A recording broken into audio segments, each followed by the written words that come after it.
बिस्मिल्लाहिर्रहमानिर्रहीम। नाज़रीन अस्सलाम वालेकुम। मैं हूं आपका मेज़बान साबिर शाकिर वफाकी दारुल हुकूमत इस्लामाबाद से कुछ ताज़ा तरीन इत्तलात और अहम खबरें आपसे शेयर करते हैं।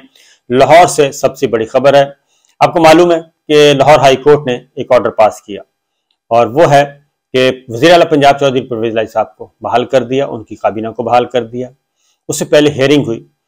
ये जंग चल रही है और पंजाब में पंजाब का मार्का है। पंजाब असम्बली को बचाने की कोशिश की जा रही है कि पंजाब असम्बली न टूटे। उसकी वजह यह है कि पंजाब असम्बली टूट गई तो साथ ही साथ फौरन ये जो इम्पोर्टेड सरकार है पूरी की पूरी इमारत ज़मीन बोस हो जाएगी और उसके बाद फिर ये नए इलेक्शन की तरफ जाना होगा। सिर्फ पंजाब असम्बली नहीं जाएगी, खैबर पख्तूनख्वा असम्बली भी जाएगी। लेकिन रात गए एक गैर आइनी गैर कानूनी कदम उठाया गया और उसके तहत गवर्नर पंजाब ने ये हरकत की और उनसे करवाई गई। और उसके बाद फिर चीफ सेक्रेटरी पंजाब पे भी प्रेशर डाला गया, उनको भी प्रेशराइज किया गया। ये सारी रात गैर कानूनी और गैर आइनी इक़दाम होते रहे और उसको बज़ोर ज़बरदस्ती जो है ये काम करने की कोशिश की गई। ये हमें पहले दिन से ही पता था, पहले लम्हे ही पता था कि ये गवर्नर का हुक्म जो है ये सलामत नहीं रह सकेगा, ये बिल्कुल रद्दी की टोकरी में जाएगा। और गवर्नर का एक हुक्म नहीं बल्कि दो हुक्म रद्दी की टोकरी में चले गए। पहले तो मैं ज़रा लाहौर हाई कोर्ट का ऑर्डर जो है वो मैं आपको पढ़ के सुनाता हूँ। 6 सफ़ात पे ऑर्डर है, अबूरी हुक्म है और आइंदा समात 11 जनवरी को है। क्योंकि इस वक्त बहस हो रही है। एक फरीक एक सोच जो है वो है कि ये अच्छा फैसला नहीं है और उसमें थोड़ी सी सख्त ज़ुबान भी इस्तेमाल की जा रही है। मैं ये समझता हूँ कि ये दुरुस्त नहीं है।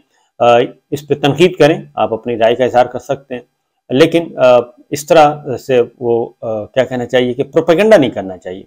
बहरहाल एक फैसला आया और इसको वो कह रहे हैं कि नहीं ये अच्छा नहीं है, ये तो सपोर्ट की गई है और ये अंडरटेकिंग लेने की क्या ज़रूरत थी, ये पीटीआई भी कह रही है और बिल्कुल ठीक है। ये बात दुरुस्त है कि अदालतों को बिल्कुल स्ट्रेट फॉरवर्ड मेरिट पे फैसले कर देने चाहिए और उसके क्या असरात मुरतब होते हैं क्या नहीं होते उनको नहीं देखना चाहिए। लेकिन चूंकि आपको मालूम है कि इस वक्त पोलराइजेशन जो है वो इंतहा हद तक पहुंच चुकी है और बाजवा साहब एक ऐसा काम करके गए हैं कि वो पूरे का पूरा मुल्क जो है 22 करोड़ आवाम के साथ साथ जुडिशरी को भी भुगतना पड़ रहा है, उनके अपने इदारे को मुसल्लह फ़ौज को भुगतना पड़ रहा है और साथ ही साथ पॉलिटिशियंस को भी भुगतना पड़ रहा है, मीडिया को भुगतना पड़ रहा है। इसलिए वो तो एक काम गलत काम करके चले गए और जो कांटे बिछा के गए हैं उनको अब कोई और आके उनकी सफाई कर रहा है। बहरहाल ये ऑर्डर है जी कि आखिरी पैराग्राफ है, उसमें पूरी पहले तो ऊपर दी गई है डिटेल कि किस तरीके से आया और क्या क्या आर्गूमेंट्स दिए गए। तो चौधरी परवेज़ इलाही साहब ने अंडरटेकिंग दी कि उनसे पूछा गया था कि अगर चौधरी परवेज़ इलाही साहब ये वज़ीर आला पंजाब जो हैं अगर वो अंडरटेकिंग दे, यकीन दहानी करवाएं कि वो असम्बली अगर हम गवर्नर का हुक्म मुअत्तल करते हैं तो वो फौरी तौर पे असम्बली नहीं तोड़ेंगे। तो ये बात सही है, इतना उन्होंने ये मांग दिया। उसकी रीज़न है कि पहले से ही क्राइसिस हुआ है, पॉलिटिकल क्राइसिस चल रहा है, सियासी बहरान चल रहा है और उसमें मज़ीद बगैर किसी तैयारी के अगर आज ये सब कुछ हो जाता और इनिशियल स्टेज थी और दूसरी तरफ के आर्गूमेंट्स अभी नहीं आए थे, पहली हेयरिंग थी और फर्स्ट हेयरिंग थी और फर्स्ट हेयरिंग में ज़ाहिर है दूसरी पार्टी को नोटिस देना है, गवर्नर की तरफ से भी कोई अपेयर होगा। तो ये पहली तारीख में और पहले ही 1 घंटे की समात में इतना बड़ा ऑर्डर लाहौर हाई कोर्ट ने पास किया है तो इसको सपोर्ट करना चाहिए, इसको अप्रिशिएट करना चाहिए। वरना वो इसको लिंगर भी करते थे और कह सकते थे, लाहौर हाई कोर्ट कह सकती थी कि अभी तो सिर्फ आपका मौक़िफ़ सुना है, इस पर हम नोटिस इशू कर रहे हैं गवर्नर को और दीगर पार्टीज़ को नोटिस इशू करते हैं तो उनका मौक़िफ़ सुन के फिर हम कोई ऑर्डर पास करेंगे और उस वक्त तक चौधरी परवेज़ इलाही साहब जो वज़ीर आला वो एडहॉक के तौर पे काम करते रहें। तो ये हो सकता था, लेकिन लाहौर हाई कोर्ट के लार्जर बेंच ने ऐसा नहीं किया। लाहौर हाई कोर्ट के लार्जर बेंच ने एक अबूरी तौर पे, ये आर्जी तौर पे एक अंडरटेकिंग ली, यकीन दहानी ली और उसके बाद ये हुक्म पास किया। अब चौधरी परवेज़ इलाही साहब ने क्या कहा है? चौधरी परवेज़ इलाही साहब ने यकीन दहानी ये करवाई है, ये अब इस ऑर्डर का हिस्सा है कि चौधरी परवेज़ इलाही वज़ीर आला पंजाब ने ये कहा है कि अगर गवर्नर का ऑर्डर जो है वो सस्पेंड कर दिया जाए तो वो आइंदा तारीख समात तक असेंबली नहीं तोड़ेंगे और उनकी और उनकी काबीना को पहले की सूरत हाल में मुकम्मल तौर पे बहाल किया जाए, यानी असल सूरत हाल में बहाल किया जाए। तो इस अंडरटेकिंग के बाद जो ऑर्डर हुक्म सादिर किया हाई कोर्ट ने, वो 3 लाइनों का है और उसके बाद उन्होंने कहा कि ये आ गया है ऑर्डर पेटिशनर की तरफ से, ये यकीन दहानी आ गई है।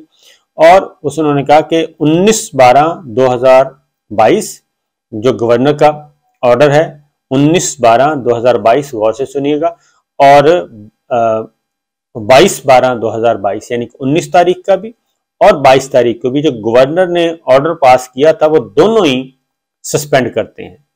अब 19 तारीख का कौन सा था? 19 तारीख का था जिसमें उन्होंने कहा था कि आप एतमाद का वोट लें, ठीक है, एतमाद का वोट लें, वो भी सस्पेंड कर दिया। और दूसरा 22 का था जिसपे वजीर आला पंजाब और उनकी काबीना को बरतरफ किया गया था, डिनोटिफाई किया गया था, और उसको भी कर दिया। अब ये दोनों हुक्म जो हैं वो गवर्नर के सस्पेंड कर दिए हैं। और अगली समाअत है 11 जनवरी की, और साथ ही कोर्ट ने यह भी कहा कि अगली समाअत 11 जनवरी की है और नोटिस इशू किया है। अब ये बहुत ही मुनासिब ऑर्डर और हो गया, और उसके नतीजे में फौरी तौर पे जो फौरी रिलीफ है, यानी कि ये सिर्फ एक फरीक की को सुन के उन्होंने ये ऑर्डर पास किया है, अबूरी हुक्म, और फौरी तौर पे वज़ीर आला पंजाब चौधरी परवेज़ साहब मुकम्मल तौर पे और उनकी काबीना मुकम्मल तौर पे बहाल हो गए हैं। और एतमाद के वोट के बारे में भी हाई कोर्ट ने ये कहा कि हम नहीं कहते कि आप एतमाद का वोट लें, ये आपकी मर्जी है। और ये जस्टिस हैं जी आबिद अजीज शेख, जिन्होंने ये ऑर्डर पास किया है, लार्जर बेंच था, justice Abid Aziz Sheikh, justice Tariq Salim Sheikh, justice Mohammad Iqbal, justice Asim Hafeez और जस्टिस मुजम्मिल अख्तर शब्बीर। ये ऑर्डर पास हुआ है इन 5 ऑनरेबल जजेस ने। अब वो इसलिए कि अगर इसको डिले किया जाता तो लिंगर ऑन कर सकते थे कि जी गवर्नर साहब का वकील आएंगे, उनके आर्गूमेंट सुनेंगे और उसके बाद फिर हम नहीं। ये हाई कोर्ट ने एक मैसेज दिया है पॉलिटिकल प्लेयर्स को कि अपने मामला खुद ठीक करें। और अब ये कब तक ये ऑर्डर इस तरीके से रहेगा? अब अगला जो है ये ऑर्डर सिर्फ अगली तारीख तक है, और उसके बाद फिर मामला जब आर्गूमेंट्स होंगे उसके बाद अल्टीमेटली वजीर आला पंजाब चौधरी परवेज़ इलाही साहब और उनकी असेंबली मुकम्मल तौर पे बाख्तियार होंगे, और ये 2-4 हफ्ते गुजर जाएंगे। उसके बाद फिर वही होगा कि अपोजिशन होगी और हुकूमत होगी, अपने चीज़ें सेट करें। अब आते हैं, ये जो इस वक्त ये पूरा सिस्टम है ये बैसाखियों पे खड़ा है, ये वेंटिलेटर पे चल रहा है, और ये जोर ज़बरदस्ती के ज़रिए इसको चलाया जा रहा है। और फेडरल गवर्नमेंट जो है, इम्पोर्टेड सरकार जिसको कहते हैं, पाकिस्तान तहरीक इंसाफ वाले, जो मरासला के नतीजे में मारज़ वजूद में आई, बाजवा साहब की मरहून मिन्नत है, तो ये जो इस वक्त मौजूद है ये वेंटिलेटर पे चल रही है। जब से ये आई है इन्होंने, इनके हाथों से कोई एक काम भी सीधा नहीं हुआ, कोई एक काम भी। इकॉनमी वो बर्बाद हो चुकी है, महंगाई, बेरोजगारी, बुरा हाल है। उसके बाद आपकी सिक्योरिटी सिचुएशन वो बुरी हालत है, सियासी अदम इस्तेकाम है, और सिर्फ एक फ़ायदा, उनकी प्रायोरिटी वही है कि अपने जल्दी जल्दी अपने मुकदमात ख़त्म करवा लें, अपने आप को क्लीन चिट दे दें। वो उस पर वाहिद काम है जो स्पीडी तरीके से हो रहा है, बर्क रफ्तारी से काम हो रहा है। इसके अलावा उन्होंने कुछ नहीं किया। अब आते हैं, हाई कोर्ट का ये ऑर्डर आ गया। इसमें दूसरा, अगर ये फेडरल गवर्नमेंट जो है, इम्पोर्टेड सरकार, अगर ये समझती है कि इनका सारे का सारा जो वजन है वो स्टैब्लिशमेंट उठाएगी, स्टैब्लिशमेंट बिल्कुल नहीं उठाएगी, और स्टैब्लिशमेंट इनसे आहिस्ता आहिस्ता दूर होती जाएगी, और फिर ये होंगे और मैदान होगा। अब वहाँ यहाँ पे एक हम कह तो देते हैं, अब अगर आप ये कहेंगे बाजवा साहब की तरह आके स्टैब्लिशमेंट इंटरवीन करे, वो मुमकिन नहीं होगा, वो नहीं होगा। ये अपने आप को इन्होंने बचाना है और अपनी साख भी बचानी है। हाँ, अलबत्ता पॉलिटिकल प्लेयर्स जो हैं ये अगर आपस में अगर नहीं होते, एक टाइम आ जाता है, एक पैमाना सब्र लबरेज हो जाएगा। फिल वक्त इस्टेब्लिशमेंट जो है वो एक साइड पे खड़ी है, वो देख रही है कि ये कर क्या रहे हैं, क्योंकि ये जो रात गए गवर्नर पंजाब का ऑर्डर आया और अगले ही 12 घंटे के अंदर अंदर ये खत्म हो गया ये ऑर्डर और बिल्कुल फना हो गया। इससे आप अंदाजा कर सकते हैं कि अदलिया जो है वो इस वक्त मौजूद है और इसका रास्ता अदलिया से ही निकलना है। अदलिया के अलावा अगर आप कहें कि GHQ से निकलेगा, मुझे वो नज़र नहीं आ रहा। और GHQ अपने काम कर रहा है। जनरल आसिम मुनीर कि अब तक जो प्रायोरिटीज़ अब तक नज़र आई हैं वो पॉलिटिकल साइड पे ज़रा कम है, बल्कि काफ़ी कम है। वो अपने विज़िट कर रहे हैं और ख़ास तौर पे इस वक्त जो हमारे वेस्टर्न बॉर्डर पे इस वक्त हमें ख़तरनाक हालात का सामना है, उस तरफ वो आज पहुंचे हुए थे वज़ीरिस्तान, खैबर पख्तूनख्वा के इलाकों में, और वहाँ पे जाके उन्होंने ब्रीफिंग्स ली हैं। वहाँ पे जाके जो तैयारियां हैं फ़ौज की उनको देखा है, क्योंकि हम एक नई जंग की तरफ जा रहे हैं। ये जंग हम पे मुसल्लत की जा रही है। ये कौन मुसल्लत कर रहा है, क्यों मुसल्लत कर रहा है, ये एक अलग बहस है, लेकिन एक नई जंग की तरफ हमें धकेला जा रहा है और वो जंग अफ़गानिस्तान से ही आ रही है। और अफ़गान बॉर्डर जो है, पाक अफ़गान बॉर्डर, मगरबी सरहदें जिनको कहा जाता है, पाक ईरान बॉर्डर, पाक अफ़गान बॉर्डर, यहीं से ये नई लड़ाई दहशतगर्दी के ख़िलाफ़ जंग जो है उसको आप क्या नाम दिया जाएगा, ये भी इंतज़ार किया जा रहा है। ये हालात हैं। तो बहरहाल जो सिचुएशन है वो इतनी बुरी नहीं है, आहिस्ता आहिस्ता चीज़ें ठीक होंगी, क्योंकि इतनी ज़्यादा ख़राब की गई हैं तो इतनी जल्दी उनमें ज़रा टाइम लगता होता है। उसके लिए हमें थोड़ा सा सब्र करना चाहिए।